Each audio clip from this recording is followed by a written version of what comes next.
வணக்கம் மக்களே! இன்று வர இவரு உயிரோட இருப்பதாகவும் மக்கள் சொல்றாங்க, நம்பவும் செய்றாங்க. மகாபாரத கதையில இன்னமும் இறப்பில்லாத புராண கதாநாயகன பற்றி உங்களுக்கு தெரியுமா? கேட்கறதுக்கே அதிர்ச்சியாகவும், ஆச்சரியமாகவும் இருக்கு இல்லையா? ஆனா மிகப்பெரிய இந்திய புராணமான மகாபாரதத்திலே இப்படிப்பட்ட மர்மமான கதைகள் நெறைய இருக்கு.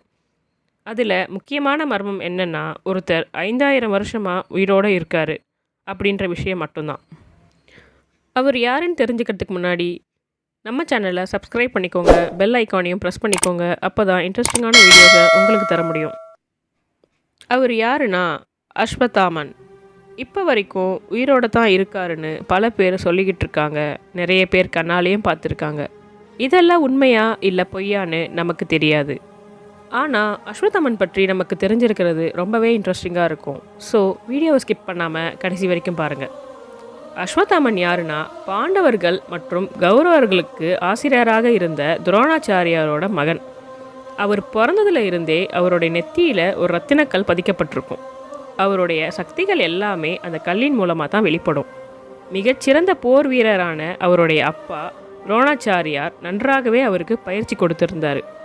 மகாபாரத போரில் கௌரவர்களோட முகாமில் அவர் அப்பா கூட சேர்ந்து அஸ்வத்தாமன் போரில் சண்டை போட்டார். ஆனால் தன்னுடைய மகன் மேலே உயிரே வச்சிருந்த துரோணாச்சாரியார்கிட்ட போரில் அஸ்வத்தாமன் இறந்து போயிட்டாருன்னு பொய் சொல்லவே தியானத்தில் மூழ்கிட்டார். இதுதான் சமயம்னு திருஷ்டயும்னர் அவரை கொன்னுட்டார். இதுக்கு பழி வாங்கணும்னு நினச்ச அஸ்வத்தாமன் மகாபாரத போரோட கடைசி இரவில் பாண்டவர்களை கொல்லணும்னு நினச்சி திரௌபதியோட 5 பசங்களையும் கொன்னுட்டார். பாண்டவர்களை பழி தீர்க்கறதுக்காக சக்தி வாய்ந்த பிரம்மாஸ்திரத்தை பயன்படுத்திக்கிட்டார். அது மட்டும் இல்லாமல் கருவில் இருந்த அபிமன்யோட குழந்தையையும் கொல்லணும்னு அதை ஏவி விட்டார். இதனால் பாண்டவர்களோட பரம்பரையே அழிஞ்சு போகும்னு நினச்சாரு.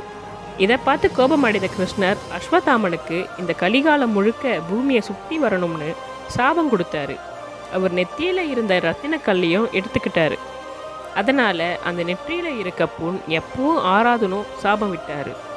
அதனால தான் இன்று வரைக்கும் மோட்சத்தை தேடி அஸ்வத்தாமன் இந்த உலகத்தில் சுற்றி திரிகிறாருன்னு மக்கள் நம்பிட்டு தான் இருக்காங்க. இதை நிரூபிக்கிற வகையில் தான் மத்திய பிரதேஷில் இருக்க ஒரு டாக்டர்கிட்ட நெற்றியில் ஆறாத காயத்தோட ஒரு முதியவர் வந்திருக்காரு.